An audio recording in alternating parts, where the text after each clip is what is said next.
What up, peeps? We are back taking a look at all the features that you can expect from the Nintendo Switch version of MLB The Show 22. And as a Switch owner, I'm looking forward to the show making its debut on the Switch. MLB The Show on the go. Let's get it. And recently, Sony San Diego revealed more information regarding the port to Nintendo Switch. This will actually be the first time that MLB The Show franchise will be available across all platforms, which, cross our fingers that in the future we get a PC version with the modding capability. That would be amazing. So, Sony San Diego Studios promises cross-play, cross-save, and cross-progression. And for Switch owners or anyone who is interested in a Switch, I think this is excellent.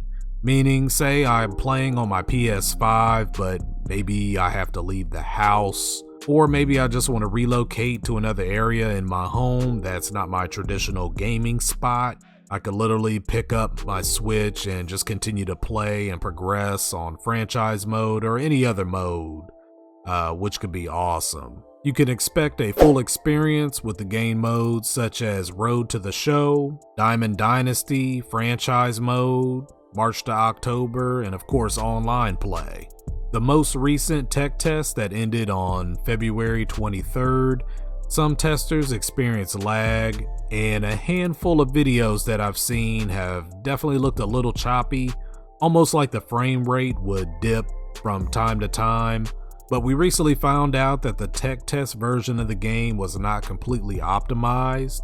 The good news is the game has actually went through a handful of updates since then, and it was confirmed that the build was around 2 weeks old. So if you're worried about the game's performance at that time, there's actually a quote from Ramon Russell, the product development communications and brand strategist for MLB The Show. And I quote, "Speaking of the tech tests, the build everyone played on the tech test is about 2 weeks old, and you noticed it's not completely 100% optimized. However, by the time you watch this episode of the feature premiere, the Nintendo Switch version will have undergone a lot of optimization and updates. The footage you're going to see here is much more solid and has a much more solid frame rate than what was available in the tech test.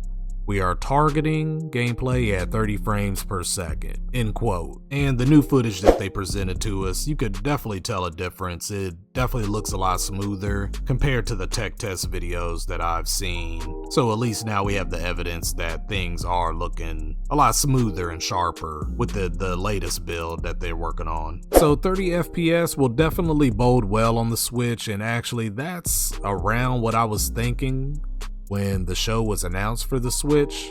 That just kind of made sense for that console, especially when it's undocked. So I think that'll be pretty solid. Plus, honestly, we all knew this was a tech test.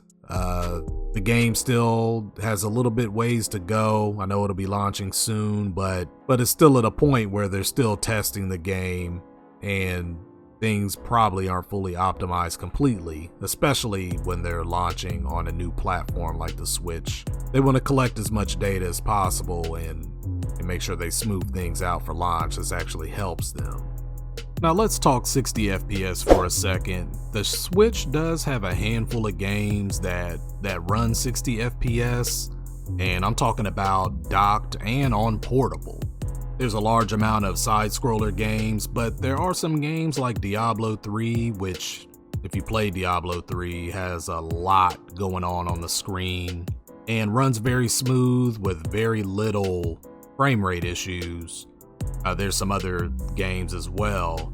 So I'm wondering, the debut of the show on the Switch, if they lock it in at 30 frames per second this year, I think it would be massive if they could clock the game a little bit higher for the following version. I would imagine they want to probably eventually hit 60 frames. Let me know your thoughts. Do you think that's even possible with this game? It'd be interesting to see what they do with the version after this one. And as already confirmed, the Stadium creator will not be launching with the Switch version of MLB The Show. That feature will remain a next-gen feature, only available on Xbox Series X and S and the PS5. But the Switch is not alone, as both PS4 and Xbox One users will not be receiving the Stadium Creator as well.